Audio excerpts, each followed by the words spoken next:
चलिए ज्वाइन करिए ग्रुप।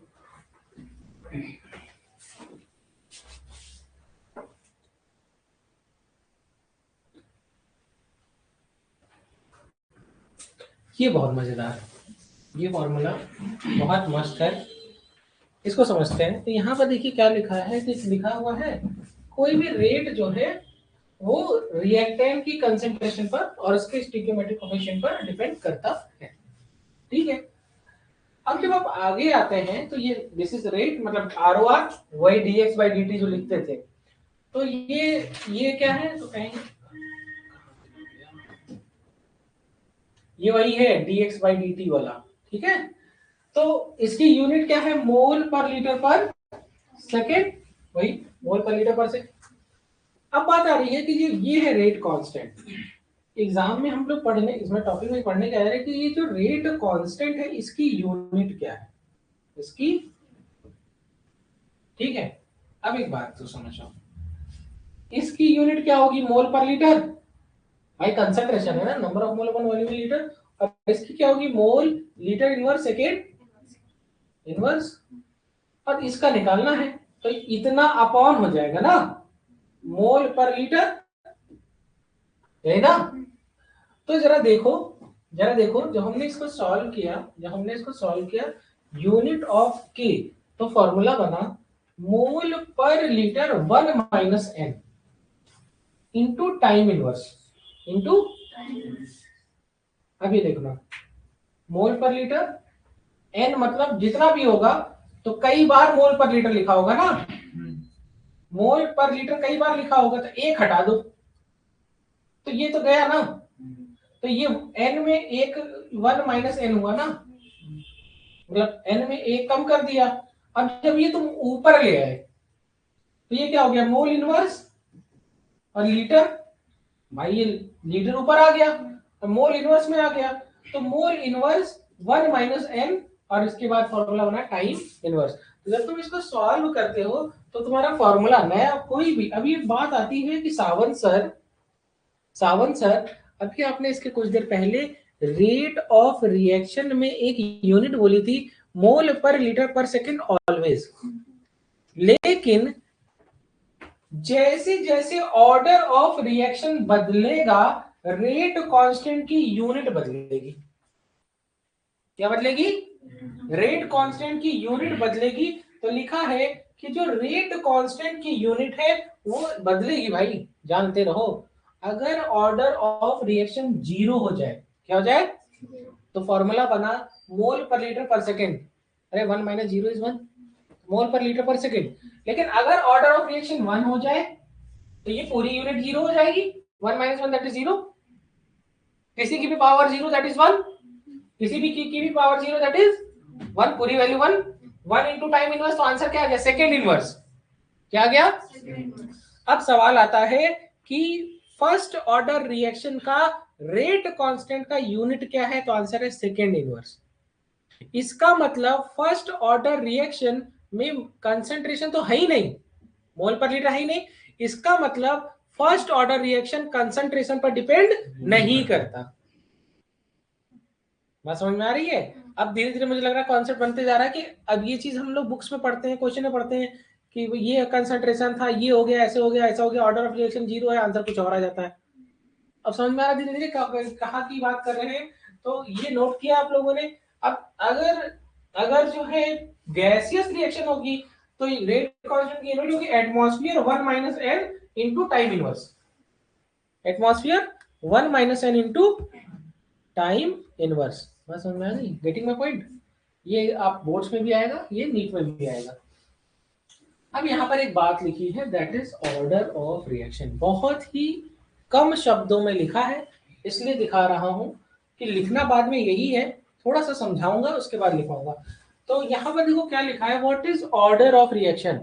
तो लिखा है sum of power of concentration of reactants in rate law expression is known as order of reaction. जो भी बच्चा मुझसे पढ़ा है कुछ देर पहले, उसको मैंने एक चीज दिखाया था कि जो ऑर्डर ऑफ रिएक्शन है वो एक्सपेरिमेंटल वैल्यू है, पहली बात बोला था। और अगर एलिमेंट्री रिएक्शन है, क्या है, तो भाई जो उसका स्टीकियोमेट्रिक कोफिशिएंट है उन दोनों को जोड़ दो, आंसर आ गया। मतलब एक स्टेप वाली रिएक्शन में जो दोनों का, जैसे 2N2 + 3H2, तो ऑर्डर ऑफ रिएक्शन क्या हो जाएगा, 2 + 3। बात समझिए। लेकिन अगर रिएक्शन कॉम्प्लेक्स है, जैसे वो NO2Cl वाला हुआ था, 2 मोल NO2Cl वाली रिएक्शन थी, पहले लिखवाया था, दो दो कई तीन तीन स्टेप में कंप्लीट हो रही थी, तो उसमें केवल एक NO2Cl ही पार्टिसिपेट करा था स्लोएस्ट स्टेप में। तो ऐसी रिएक्शन में जो मल्टी स्टेप की रिएक्शन है, उसमें जो स्लोएस्ट स्टेप है उसकी रिएक्शन का स्टिक्योमेट्रिक कोफिशिएंट जुड़ने के बाद क्या बनेगा, ऑर्डर ऑफ रिएक्शन। क्या बनेगा, तो यहां पर वही लिखा हुआ है। और यहां पर देखो ये लिखा हुआ है, लेकिन ए और बी नहीं जुड़ा है। फॉर्मूला में देखो ए और बी नहीं जोड़ा है, जबकि ए + बी होना चाहिए था ना। फॉर्मूला कह रहा है कि भैया कंसंट्रेशन की पावर, तो भैया यही तो कंसंट्रेशन की पावर है। तो फॉर्मूले में जब तुम सॉल्व करते हो, लेकिन एक्सपेरिमेंट कराते समय कुछ और वैल्यू आती है। यही बात लिखी हुई है कि ये सेम भी हो सकती है और सेम, यही लिखवाया भी हूं। तो लिखा है ऑर्डर ऑफ, जबकि ऑर्डर ऑफ रिएक्शन की वैल्यू x + y है। होना क्या चाहिए था, a की power a plus into b की पावर b, और होना चाहिए था a + b। तो ये नहीं है, हो भी सकता है और यही बात बार बार बोल रहा हूं, यही एग्जाम में बच्चे गलती करते हैं। तो बात समझ में आ गई, ये नोट कर लिया, नोट कर लिया, नोट कर लो।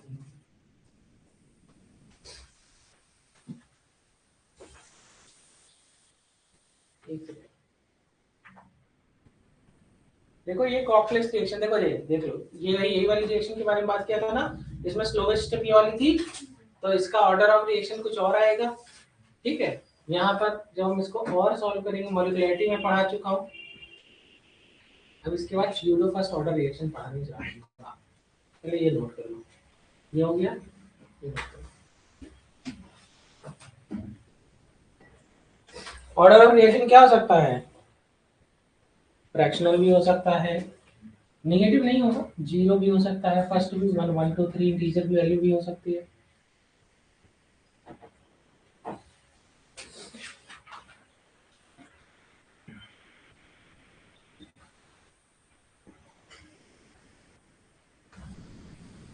अब आप लोग को मैं बताऊं कि कुछ नहीं तो हम लोग 30% से ज्यादा चैप्टर पढ़ लिए। इसका 30% एनसीईआरटी है,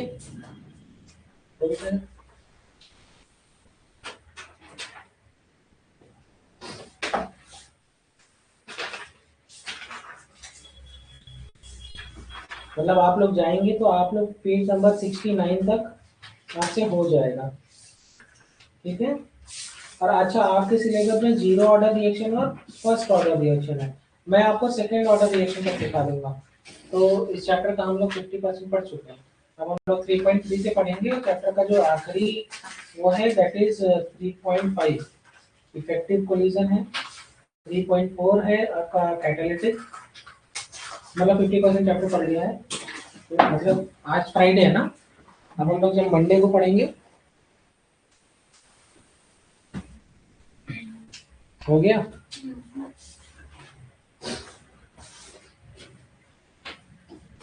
डन, चलो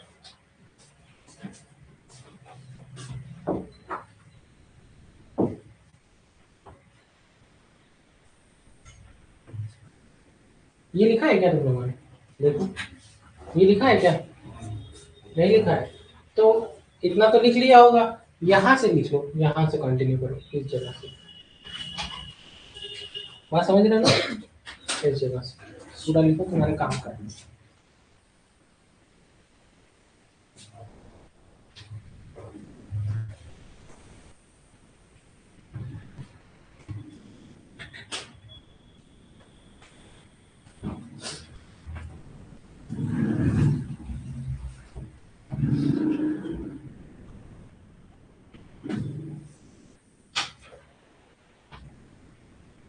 अच्छा, आप लोग जब क्वेश्चन वोश्चन लगाते हो तो नोट्स में से लिखी हुई चीजों में से ही क्वेश्चन आते हैं कि नहीं, ऐसा तो नहीं है कि नोट्स के अलावा भी कुछ नए फॉर्मूले या नया कॉन्सेप्ट कुछ पढ़ा आता हो, करते हैं कभी नोट्स आप लोग, मतलब जज करते हैं, जज करने की आदत सबकी होती है।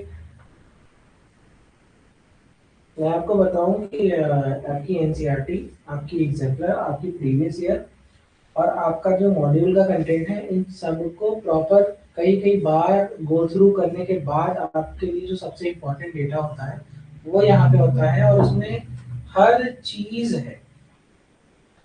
मतलब जितना आपके एग्जाम का मैक्सिमम स्पेक्ट्रम है उतना इसके अंदर कवर्ड है।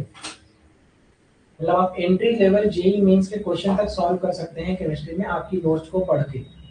ना हो तो आप ट्राई कर लीजिएगा।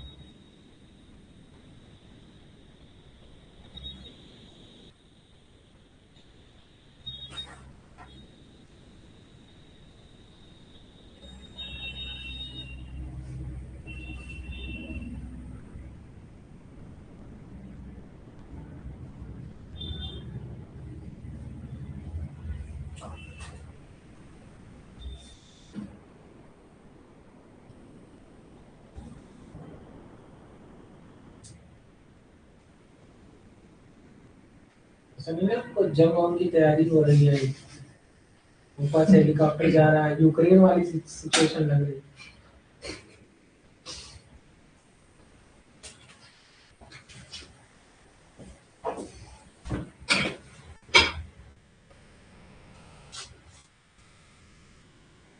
हो गया। आपकी जान सिर्फ आप ही बचा सकते हैं, देख रहे हैं ना, कोई बचाने अचाने नहीं आएगा इस देश में। हाँ,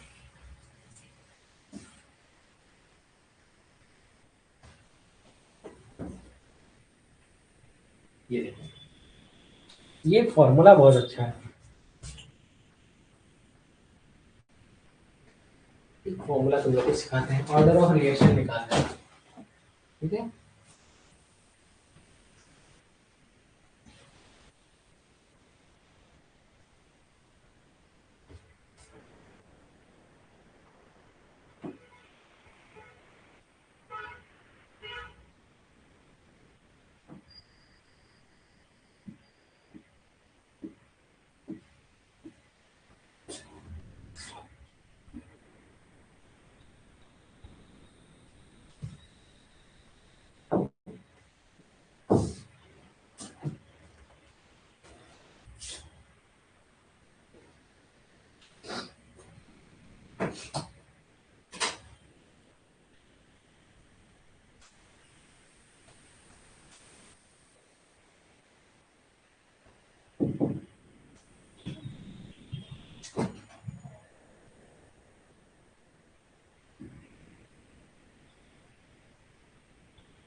कुछ इंपॉर्टेंट इंपॉर्टेंट पॉइंट्स हैं वो लिख लो।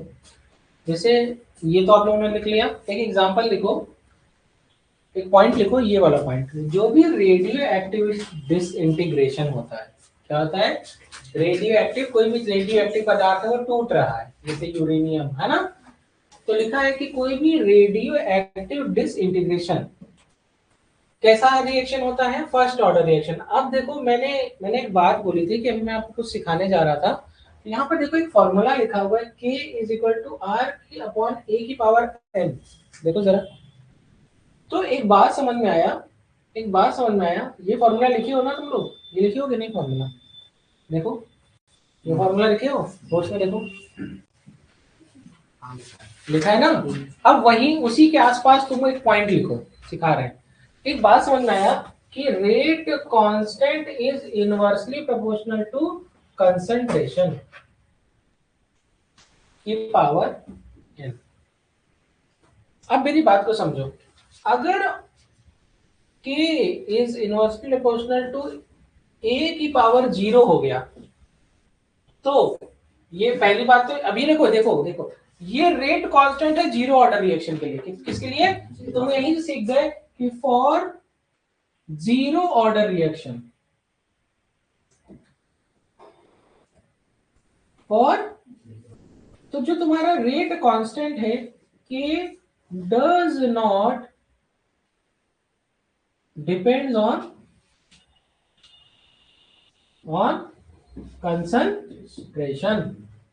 अगर अगर यहीं पर बात आती फॉर फर्स्ट ऑर्डर रिएक्शन, तो मेरे प्यारे बच्चों आप इसी की जगह ऐसे लिखते ना, के इज इनवर्सली प्रोपोर्शनल टू ए की पावर 1। मतलब क्या होता? तो ये समझ में आया कि rate constant for first order reaction is inversely proportional to concentration. अगर ये सेकेंड ऑर्डर रिएक्शन होता, कौन सा होता? लिखते जाओ, तो k is inversely proportional to 1 upon a की पावर। आया समझ में?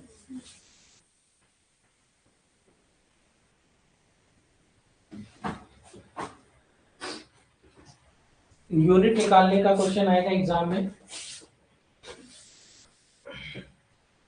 क्या हो गया बेटा? यहां से लिखना है रेडियोएक्टिव डिसइंटीग्रेशन, फिर ये जीरो ऑर्डर, फिर फर्स्ट ऑर्डर, फिर second order. Radioactive disintegration k is inversely proportional constructive form है, फिर जीरो ऑर्डर का आंसर, फिर फर्स्ट ऑर्डर का, फिर सेकेंड ऑर्डर का। अब तो मैं फिर भी बहुत साफ लिखने लगा हूं। पहले मेरी क्लास में अगर नजर हटी तो तुम पता नहीं कर पाओगे लिखना कहाँ से था। ऐसे लिखता था मैं, मतलब बच्चे पूरी फोटो खींच के रखते थे कि उनको समझ नहीं आता था कहाँ कहाँ लिखे हैं सर।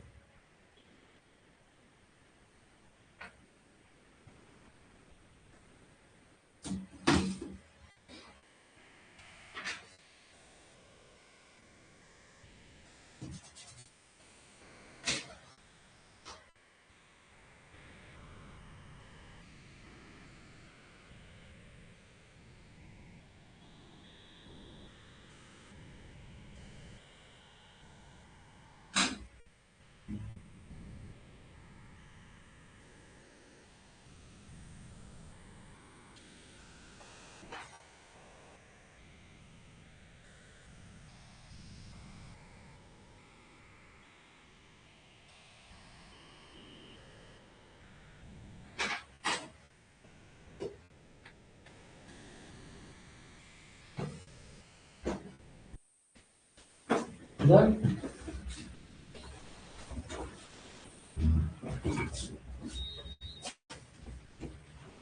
तुमने लिख लिया? चलो अब यहाँ पर देखो, ये कुछ इस तरीके के क्वेश्चन है। तो देखो लिखा 2HI gives H2 plus I2, तो कंसंट्रेशन ऑफ रिएक्टेंट पर डिपेंड करता है। तो क्या लिखा है? KHI की पावर 2, तो N की वैल्यू क्या आ गई? 2। ऑर्डर ऑफ रिएक्शन क्या आ गया? 2। अब इसे लिखा है NO plus O3 gives NO2 plus O2, तो ये कौन से ऑर्डर की रिएक्शन है? तो यहाँ पर देखो किसी की भी NO और ये O3, तो यहाँ पर जब कुछ नहीं लिखा है तो हम क्या मानते हैं? तो दोनों को जोड़ोगे तो कितना आएगा? 1 + 1 दैट इज 2।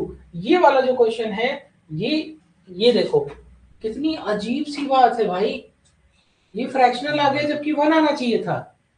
तो मेरे मालिक यही तो इत्तेफाक था, ये जो 2 आया 2 आया, और जो तुम इसको देख के बड़े खुश हो रहे थे, ये एक्चुअली ए है ना, जबकि ये L + M होता था, याद करो। ये तो किस्मत थी कि ये सेम हो गया, ये तो किस्मत थी कि ये सेम हो गया, और यहां 1 + 1 2 मार दिए थे। लेकिन हमेशा ऐसा यही सिखाना था कि ये तो लकीली ऐसी बात थी कि आंसर सेम आ गया। हो सकता था कुछ और आ जाता, लेकिन ये लकीली ऐसा आया, जबकि ये वाला देखो तुमको अपना असली रूप दिखा दिया। आंसर 3/2 आ रहा है, जबकि आना 1 चाहिए था। तो यही बताना चाह रहे थे कि यहाँ पे लिखी हुई वैल्यू से कोई फर्क नहीं पड़ता, ये आ भी सकता है। नोट कर लो, ये एग्जाम का क्वेश्चन है आया हुआ नीट का पुराने टाइम पे। तो मैंने सीधे सीधे तीनों क्वेश्चन ही आपको दिखा दिया कि कर लो। जितना आपके सिलेबस में है उसके स्क्रीन सब एग्जाम्पल के बियॉन्ड नहीं आएगा, तो कई बार प्रैक्टिस कर लीजिएगा।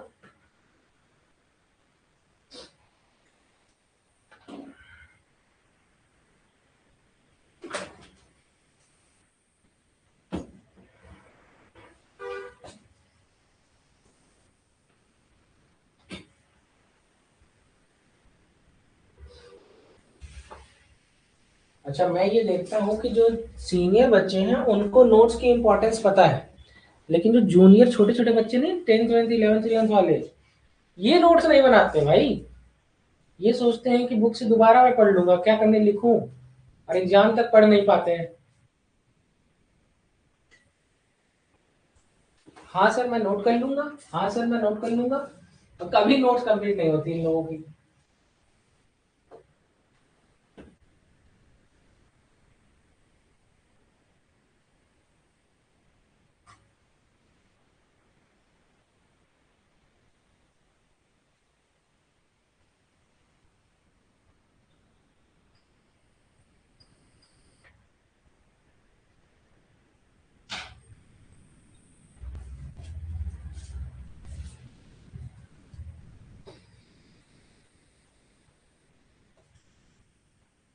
डन, यही था ना? ये भी नहीं था।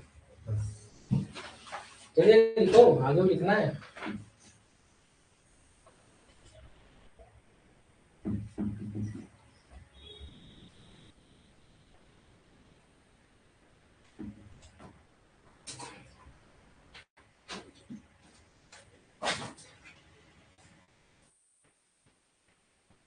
ठीक,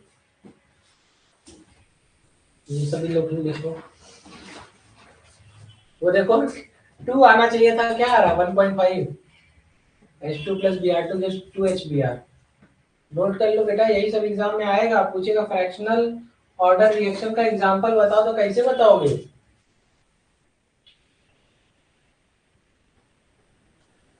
ये सब एग्जाम के लिमिटेड ही की एग्जांपल्स हैं, लेकिन यही एग्जाम में आते हैं। और बोर्ड्स में अब इसके बाद वाला टॉपिक फिर बोर्ड्स में आएगा, ये तो आएगा ही बोर्ड्स में, इसका फिर आएगा वही सीडो फर्स्ट ऑर्डर रिएक्शन, बहुत फेमस है, इन्वर्जन ऑफ केन शुगर।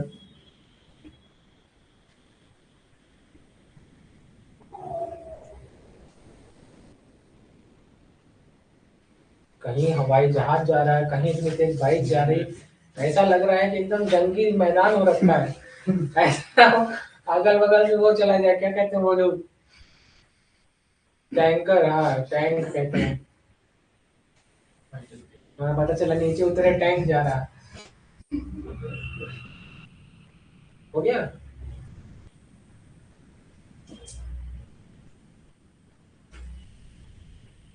एक दिन मैं तालिबान का वीडियो देख रहा था, तो वो यूएस वाले जो खराब वराब करके चले गए हेलीकॉप्टर, जुगाड़ से बना बना के उड़ाते हैं सब। हाँ,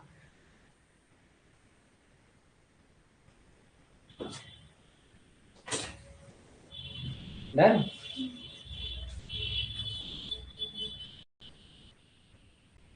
ये हो गया। ये अब देखो देखो कितनी अच्छी, कितनी अच्छा क्वेश्चन है। अभी कुछ देर पहले यही 2HI वाला सेकेंड ऑर्डर रिएक्शन था, देखो उसी का रिवर्स हो गया। यहाँ गोल्ड ले लिया, कैटलिस्ट हीट किया, और रिएक्शन का ऑर्डर हो गया जीरो ऑर्डर रिएक्शन। अब यहाँ लिखा है कि जितनी भी कैटालिटिक रिएक्शन होती है सब की सब क्या होती है, जीरो ऑर्डर रिएक्शन होती है। अब यहाँ पर क्या लिखा है, ये देखो ओजोन है और ये किसमें कन्वर्ट हुआ, 3 मोल ऑक्सीजन, निगेटिव ऑर्डर रिएक्शन। तो पॉजिटिव, निगेटिव, इंटीग्रल, फ्रैक्शनल, सब वैल्यू हो सकता है order of reaction. This is negative order reaction. तो लिखा भी है ऑर्डर जीरो हो सकता है, फ्रैक्शनल हो सकता है, इंटीजर हो सकता है, रेयरली निगेटिव भी हो सकता है। नोट करिए, आप समझ लीजिए कि ये वाला एग्जांपल जेई मेंस का था। मैंने कहा कभी आ जाए, क्योंकि नीट में कभी अच्छा क्वेश्चन उनको बनाना होता है, तो वो जेई मेंस तक अपना पैर फैलाते हैं। उनको भी एक सेट ऑफ क्राइटेरिया कि इसके बाहर आप नहीं जा सकते। ऐसा नहीं कि जेई एडवांस का क्वेश्चन आ जाएगा, लेकिन मेंस तक का आता है। पहले जब होनहार बच्चे हुआ करते थे तो उनको हम कहते थे कि आप जेईई मेंस की प्रीवियस ईयर भी ले लो, लगाओ, कॉन्फिडेंस आएगा। अब बच्चे क्या है, पहले ही डरने लगते हैं। लेकिन लगाना चाहिए जेईई मेंस के क्वेश्चन, 50-50, 100 क्वेश्चन और लगा लेंगे।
डन। और आज कहीं दूसरे शहर में तो नहीं चले आए हम लोग? हाँ, यहाँ देखो एक लिखा है, क्या मैंने ये बात पढ़ाई है आपको कि independent of concentration zero order reaction लिखा है ना? तो यहाँ पर देखो क्या लिखा हुआ है कि जितने भी कैटलिस्ट प्रेजेंट होगा वो ऑर्डर ऑफ रिएक्शन क्या हो जाएगा, जीरो। देखो, ठीक है, नोट कर लो, एग्जाम्पल ही है। तो चलिए,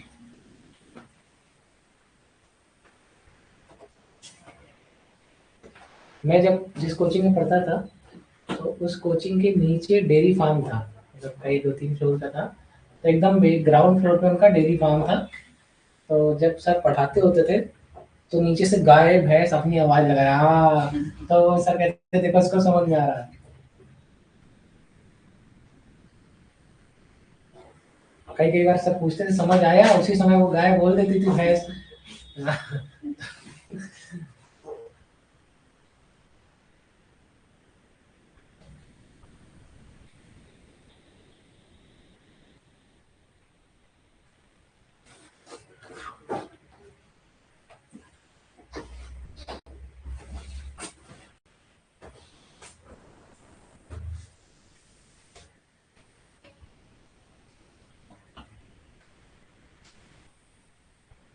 और मैं आपको बताऊं, मैं अपने सर को इतना मानता था, मतलब इतना ज़्यादा मानता था। मेरे केमिस्ट्री के टीचर थे, पर बहुत भीड़ होती थी क्लास में। तो क्या होता था, पीछे कुछ सुनाई नहीं देता था, एकदम कुछ सुनाई नहीं देता था, और लड़कियां आगे बैठ जाती थी। तो अच्छा, मैं अपने घर से आया, जौनपुर से आया, एकदम कि हमको बस पढ़ने की धुन थी कि मुझे पढ़ना है बस। तो मैं जाता था सर के पास में, मैं मुझे कुछ सुनाई नहीं देता पीछे, और दिखाई या तो ऐसे ऐसे करके तो देखना पड़े, बोर्ड पे लिखते थे ना, तो ये सब तो स्क्रीन नहीं थी। तो अब मैंने सर से जा करके नीचे जा करके सर से मिला मैं कि सर मुझे दिखाई भी नहीं देता है, तो कहीं चश्मा लगा, मैंने सर नहीं समझ में आता है कि बोर्ड में ग्लेयर होता है, मतलब अगर थोड़ा एंगल चेंज होता है तो बोर्ड में ऐसा होता है कि कई कई बार नहीं दिखता है, शैडो वो शाइनिंग आती है। तो मैंने उनसे रिक्वेस्ट करी तो उन्होंने मुझे सबसे आगे बिठाया। तो मैं क्लास में आता था तो भर की लड़कियां बैठी, मैं एकदम कोने में बैठता था कि किसी को डिस्टर्ब ना करो, एकदम कोने में जाके बैठता था। तो और मैं कभी, जब तक मेरे सर पढ़ाते थे, मैं कभी बोर्ड के अलावा इधर भी नहीं देखता था। कोई कुछ बोले कुछ करे मुझे कोई फर्क नहीं पड़ता था। तो मैं वहां बैठता था एकदम कॉर्नर पे। तो क्या हुआ कि एक ऐसे बदतमीज लड़की आई, वो मेरे बगल में बैठ गई, मतलब और लड़के बैठी, वो बगल में बैठ गई, और वो क्या थी, बुक नहीं लेके आई थी। जैसे मैं आपसे कहता ना, एनसीईआरटी लेके आई, एनसीईआरटी बहुत इंपॉर्टेंट होती है, हमेशा होनी चाहिए पहले। तो सर ने क्या, हम कभी कभी हम भी कहते हैं कि अंडरलाइन करवाऊंगा, तो अंडरलाइन कुछ पॉइंट अंडरलाइन करा रहे थे, और वो मेरे बगल बैठी, तो वो बुक नहीं लाई, तो वो सोची सर डांटेंगे। तो मैं ऐसे पढ़ रहा था तो उसने मेरी बुक थोड़ी सी अपने तरफ खींच ली। ठीक है, मैं फिर भी कोई वो नहीं, मैं फिर भी बैठा हुआ हूँ, वो लड़की जो है, फिर कुछ देर बाद वो मेरी बुक और अपनी तरफ खींचे, तो मैं थोड़ा सा वो, मैं तो बैठा हूँ, मैं कुछ नहीं कर रहा हूँ। मेरे सर को ऐसा लगा कि ये लड़का इस लड़की से जो है बतिया रहा है, या डिस्ट्रैक्ट हो रहा है, या मतलब कुछ भी। आप विश्वास नहीं मानेंगे, मेरे सर ने मुझे वहां डांटा, डांटा और कहा कि साउंड उठो, तुम सबसे पीछे जाके बैठो। मैं एकदम, और जैसे सबने बोला मेरी आंख में एकदम आंसू, भयंकर आंसू है। और मैं चेहरा नीचे, मेरा पूरा चेहरा लाल, मैं एकदम रोते रोते मैं पीछे एकदम जा करके बैठा हूँ। क्योंकि जिसको आप बहुत ज्यादा मानो, वो अगर आपको गलत इंटेंशन से सोच ले कि ये लड़के के, ये तो पढ़ने की बजाय बदमाशी करना है, ये करना है, तो सर ने भेजा और मैं रो रहा। फिर मैं एकदम जाके पीछे रो रहा, मुझे कुछ समझ नहीं आ रहा कि एकदम चेहरा नीचे करके क्लास खत्म हुई। ऐसा भी नहीं, मैं अपने टीचरों का कभी डिसरिस्पेक्ट नहीं किया, अभी भी आज तक। तो मैंने क्या किया, मैं एकदम बैठा, नीचे आया तो सर को भी बुरा लगा होगा और मुझे बुरा लगा, तो मैं चुपचाप धीरे से चला गया। मैंने कोई डिसरिस्पेक्ट नहीं करी, कोई बदतमीजी नहीं करी, मैं चला गया। घर आया मैं अपने रूम में, और रूम में अंदर बैठ के मैं रो रहा हूँ कि अब मेरे घर वाले पूछते हैं, मेरी मासी आई तो मुझे खाना खाओगे कुछ, अपनी मासी के साथ क्या रहता था। तो मैंने कहा नहीं, नहीं आया। तो मेरी नानी परेशान की, ये लड़का इतनी देर से रूम क्यों नहीं खोल रहा। फिर वो मेरे मामा आए, तो जब मामा आए तो मामा को थे कब से रूम में, अभी तक रूम नहीं खुला है इसका। तो मामा आए अंदर, तो मैं रोते रोते मामा को बताया। तो फिर मामा ने सर को फोन किया, तो सर ने कहा कि सर ने अपने बताया कि मैंने सब, तो मतलब सर तो एकदम लाइट वे में बोले थे, लेकिन अब जैसे बच्चे को तो लग जाता है। तो फिर दूसरे दिन जब मैं गया तो सर बुला करके कह रहे हैं कि अरे बदमाश, मैं तो ये देख रहा था कि तुम वहाँ जो है किताब ले रहे हो, तो तुम अपनी किताब नहीं लाए थे, मैं तो ऐसे ही बोल दिया था तुमको। मैंने कहा नहीं सर, मैं अपनी किताब लेके आया था, वो लड़के। अब मैं आपको बताऊं कि फिर मैं वहां बैठा नहीं, और फिर सर ने क्या किया था कि एक रो पूरी लड़कियों की कर दी थी, इधर लड़के आगे बैठने लगे उसके बाद से। मतलब ऐसा होता है कि जब आप पढ़ने जाइए, ये मैं आपको इसलिए बता रहा हूँ कि जब आप एक एक नियत से जाइए, मतलब आप विश्वास मानिए, उसी केमिस्ट्री की देन में आज केमिस्ट्री से पैसा खा रहा हूँ। आप मेरी बात को समझिए कि आपके काम की डाइवर्सिटी, मैं पूरे दिन में हर तरीके से काम कर रहा हूँ, क्लिनिक भी मैनेज कर रहा हूँ, पेशेंट भी देख रहा हूँ, कंसल्टेशन पे भी जा रहा हूँ, पढ़ा भी रहा हूँ, तो कहीं कहीं हर जगह से थोड़ा थोड़ा पैसा भी आ रहा है, तो आ रहा है ना। मैं तो अपने मन की जिंदगी जी पा रहा हूँ। आप ये सोचिए कि मतलब ये चीज इसलिए कह रहा हूँ कि अभी, अब मैं आपको हमेशा बताता हूँ कि मैं अपनी तैयारी के दौरान एक ही चीज मेरी लाइफ की मुझे पसंद है, वो ये है कि मुझे किसी से फर्क नहीं पड़ता था। मुझे सिर्फ अपने से फर्क पड़ता था, सिर्फ अपने आसपास देखता था, किसी के लिए अच्छा बुरा कुछ नहीं। मुझे सिर्फ, मैं आया था, मुझे पता था कि ये चला गया समय तो मैं दोबारा अफोर्ड नहीं कर पाऊंगा। और वही रीजन था कि कर लिए, और यही रीजन आपके लिए भी होना चाहिए कि आप पहले ये कर। आप विश्वास मानिए कि अभी तक सब लोग साथ में हो, दोस्त यार हो, सब अच्छा। जिस दिन निकलोगे, ना तुम उनसे बात कर पाओगे ना वो। जब देखो, या तो दो फेल्ड इंसान अच्छे दोस्त रहेंगे, या तो दो सक्सेसफुल इंसान अच्छे दोस्त रहेंगे। एक सक्सेसफुल, एक फेल्ड नहीं दोस्त रहेंगे। मैं आपको हमेशा बताता हूँ कि मेरा एक दोस्त था, अंकुर, प्रिंस नाम से था। बात ही नहीं होती, वही बात नहीं करना चाहता है। उसको लगता है कि अभी कभी उनको फोन किए और हम कह देंगे यार थोड़ा बिजी है, अभी बात करने, तो उसको बात लग जाएगी। जो पीछे रह जाएगा वो आगे वाले से बात नहीं करेगा, याद रखना। और आगे वाले के पास इतना समय नहीं होगा कि वो पीछे, उसके दिमाग में रहेगा, लेकिन वो महीने साल में एक बार फोन कर लेगा बस। और जो पैरेलल रहेगा वो मेंटेन रहेगा। आपको क्या लग रहा है कि सब एक ही जगह जाने वाले हो क्या? हो ही नहीं सकता, बहुत रेयर है। तो पहले अपनी डेस्टिनी को समझ लो, ठीक है। चलो यहाँ पर देखो, यहाँ पर एक बहुत अच्छी चीज लिखी है। ये देखो, लिखा है यूनिमॉलिक्यूलर, मतलब एक मॉलिक्यूल रिएक्शन में पार्टिसिपेट। मॉलिक्यूलरिटी पढ़ाया था ना, तो वहां पर देखो, यहाँ पर दो मॉलिक्यूल पार्टिसिपेट करे तो बाई मॉलिक्यूलर, दो और एक, तीन मॉलिक्यूल है तो ट्राई मॉलिक्यूलर। तो ये कैसा डेटा, थ्योरेटिकल कैसा है। तो मॉलिक्यूलरिटी का एग्जांपल हमें लगा लिखा नहीं था तुम लोगों ने एक भी, तो ये तीनों लिख लो, बाई मॉलिक्यूलर, ट्राई मॉलिक्यूलर और यूनिमॉलिक्यूलर। और अब तो थोड़ा सा मतलब तरीका भी इंस्टा है, ये सब है, तो आप लोग जुड़े रहेंगे, कनेक्टेड रहेंगे। हमारे जनरेशन के मुकाबले आप लोग ज्यादा कनेक्टेड हैं। लेकिन हमारे में क्या था, फोन से बात होती थी, आप लोगों से चैट से बात होगी या मीम शेयर करने की बात होगी। अब तो बहुत गंदा ये हो गया कि हाँ, दोस्त से बात करने में लगता है कि यार ऐसा ऐसा मीम भेज दो, ऐसे ऐसे फील होगा कि हाँ हम दोस्त हैं। बात नहीं होती, क्योंकि ये बहुत वो हो गया।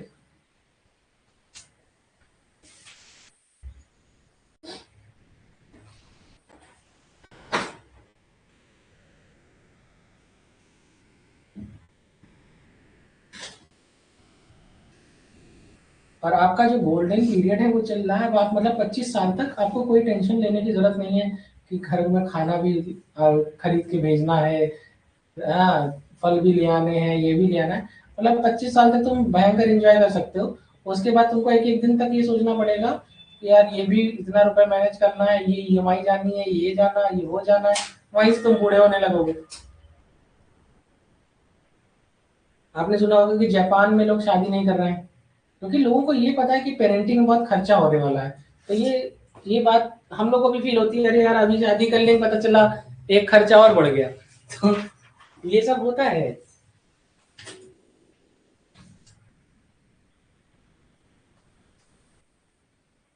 हो गया डन।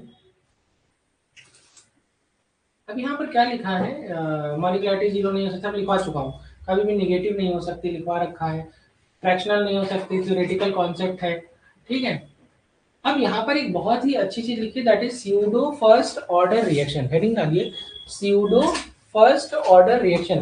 क्या लिखा है कि जो ऐसी केमिकल रिएक्शन जिसमें जो ऑर्डर ऑफ रिएक्शन की वैल्यू तो वन है, क्या है, ऑर्डर ऑफ रिएक्शन की वैल्यू तो वन है, बट मॉलिक्युलरिटी एक से, मतलब कुछ भी हो सकती है, मोर देन वन हो सकती है।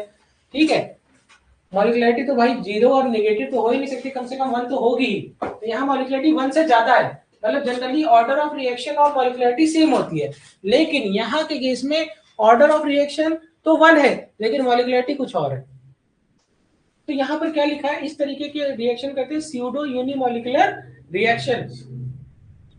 यहाँ पर देखो एग्जांपल है, ये यही एग्जांपल एग्जाम में आएगा, हाइड्रोलिसिस ऑफ ईस्टर, यही एग्जाम में आएगा ये, क्योंकि एनसीईआरटी में ही यही लिखा है। जो एनसीईआरटी में है वही आ सकता है, उसके अलावा नहीं आ सकता। तो क्या लिखा है, hydrolysis of Easter in acidic medium. ये एग्जांपल है स्यूडो फर्स्ट ऑर्डर रिएक्शन का। यहाँ पर पानी एक्सेस में है, इसमें है एक्सेस में है, तो इसको कभी भी ऑर्डर ऑफ रिएक्शन में काउंट नहीं करते। कोई भी चीज अगर एक्सेस में है तो उसका ऑर्डर ऑफ रिएक्शन में काउंट नहीं करते। तो इसका ऑर्डर ऑफ रिएक्शन तो वन हो गया, लेकिन इसकी मॉलिक्यूलरिटी क्या है, दो मॉलिक्यूल है ना, तो दो होगी, लेकिन ऑर्डर ऑफ रिएक्शन वन होगा। तो ये अपने वर्ड में लिख सकते हो कि जो भी चीज रिएक्शन में एक्सेस में होता है उसको ऑर्डर ऑफ रिएक्शन में काउंट नहीं करते हैं, मॉलिक्युलरिटी में काउंट करते हैं, क्योंकि मॉलिक्युलरिटी कैसा कॉन्सेप्ट है, थ्योरेटिकल। ठीक है।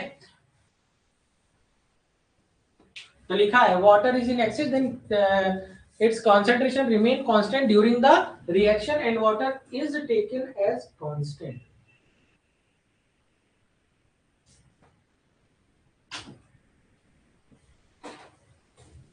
अगला एग्जांपल है इन्वर्जन ऑफ केन शुगर।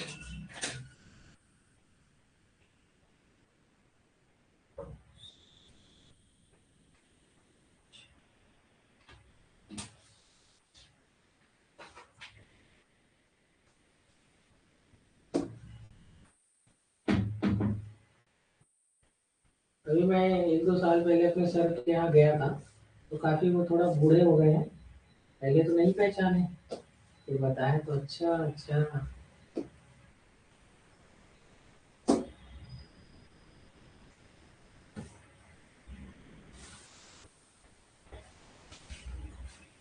मेरे जो फिजिक्स के टीचर थे उनको जो है किसी ने गोली मार दी थी उनके ऑफिस में आकर के, क्योंकि रंजिश में, टीचर्स की रंजिश में, कि वो ज़्यादा पॉपुलर हो रहे थे, तो उनके मतलब इस वजह से उनको जो है टारगेट करके।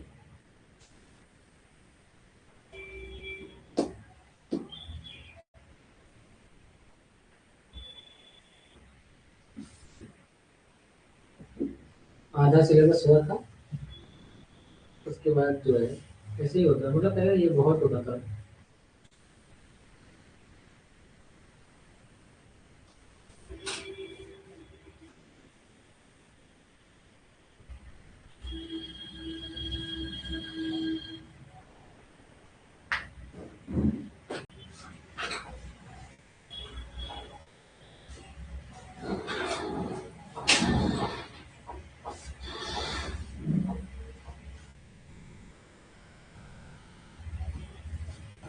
तो वो आईआईटी कानपुर से थे, तो वो जब भी जो भी शर्ट पहनते थे उस पर आईआईटी लिखा होता था। तो हम लोग बहुत वो सोचते थे कि यार जो है सर को जो है शर्ट मिलती है आईआईटी में, तो बहुत क्रेज था।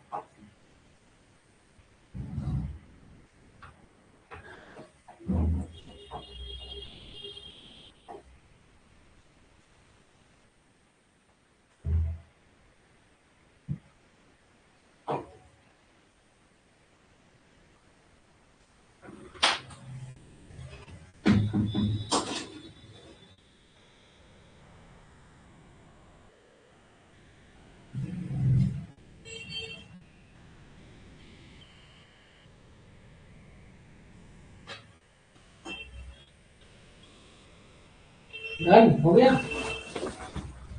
चलो ये दोनों एग्जाम्पल एग्जाम में आते हैं, कई कई बार पूछे गए हैं, तो ये आपको आना चाहिए। ये देखिए यहाँ पर एक नई हेडिंग डालिए, यहाँ पर क्या लिखा है कि बोर तो नहीं हो रहा है आप लोग, मजा आ रही ना? ठीक है, यहाँ पर क्या लिखा है, method for determining order of reaction. तो सबसे पहला मेथड है इंटीग्रेटेड मेथड, दूसरा है आइसोलेशन मेथड, तीसरा है इनिशियल रेट मेथड और चौथा है हाफ लाइफ मेथड। हमारे सिलेबस में हाफ लाइफ मेथड ही है। अब बात आती है जो इंटीग्रेटेड मेथड है, इसको ट्रायल एंड एरर मेथड कहते हैं। जो यहाँ पर क्या लिखा है, the concentration of reactant is measured at different time interval. तो ये फॉर्मूला की कमी हमारे सिलेबस में है नहीं, बस आप जानते रहिए। हमारे सिलेबस में भी हाफ लाइफ वाला है, तो नोट करिए।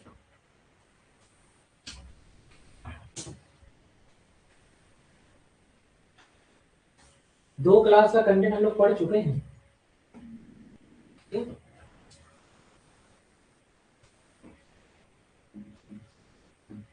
बेटा तुम सीधे हाफ लाइफ लिखोगे क्या? लिखो।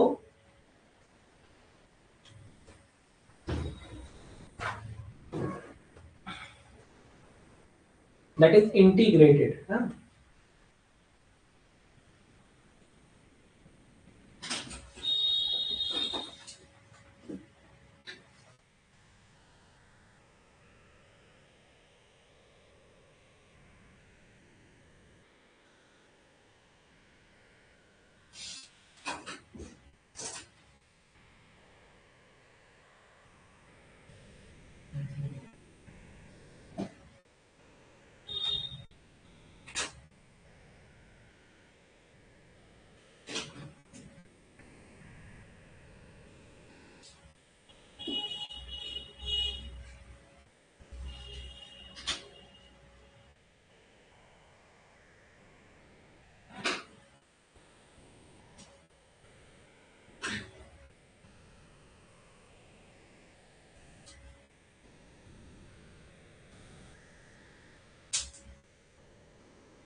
डन।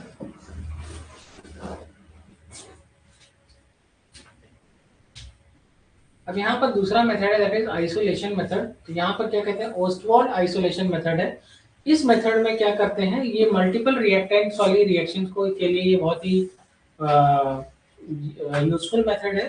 जैसे ये आप एक रिएक्शन देख रहे हैं, तो यहाँ पर जो ओवरऑल ऑर्डर है वो क्या है, दोनों के स्टोइकियोमेट्रिक कोएफिशिएंट का सम। तो लिखा है concentration of one reactant is taken in excess, तो hence its concentration remain constant. ये पहले भी पढ़ा चुका हूँ, ये बात लिखा हूँ कि किसी कोई भी चीज एक्सेस में ले लोगे तो उसका वो वैल्यू क्या हो जाएगी, कांस्टेंट, तो उसको कंसीडर नहीं करेंगे ऑर्डर ऑफ रिएक्शन में। नोट कर लो। नहीं मन हो तो सीधे आगे बढ़े।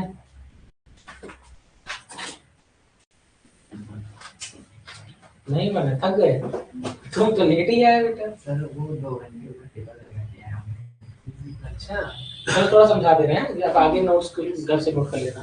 कह रहे हैं कि देखो यहाँ पर रिएक्टेंट को हमने एक्सेस में ले लिया, किस में ले लिया, एक्सेस में। तो ये बी वाला एक्सेस में है, तो देखो बी वाले को हमने रेट निकालते समय कंसीडर ही नहीं किया। और ठीक है, बात समझ में आ गया। तो अब यहाँ पर एक बात लिखा है कि जो रेट है वो डिपेंड कर रहा है सिर्फ ए की कंसंट्रेशन पर, क्योंकि जो रेट डिटरमाइनिंग स्टेप है वही रेट को डिटरमाइन कर रहा है। और इस मेथड को, this method is applicable for multiple reactant. और जैसे कि P plus Q plus R है और प्रोडक्ट बना, तो यहाँ पर क्या लिखा है, the order should be integral not fractional. Order कैसा होगा, इंटीग्रल होगा, फ्रैक्शनल नहीं होगा।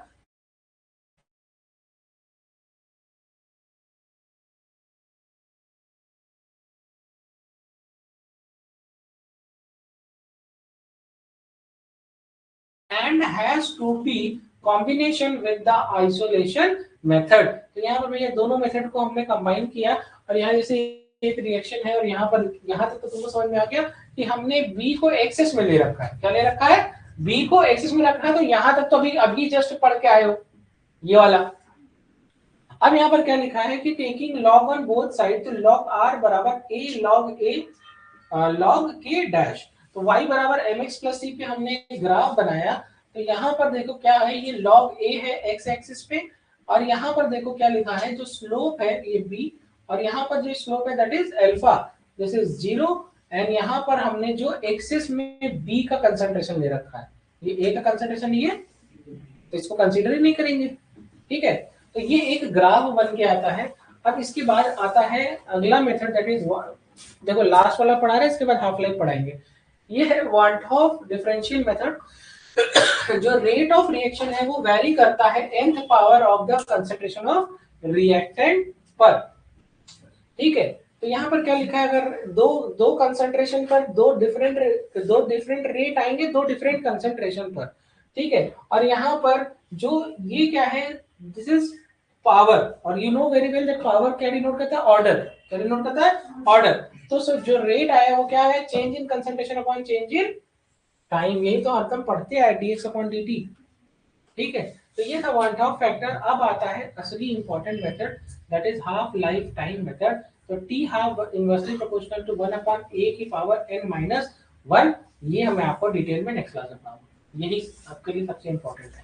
तो यहाँ तक आप लोग लिख के है ना, तो मैं आपको ये पूरा हाफ लाइफ टाइम अच्छे से कराऊंगा।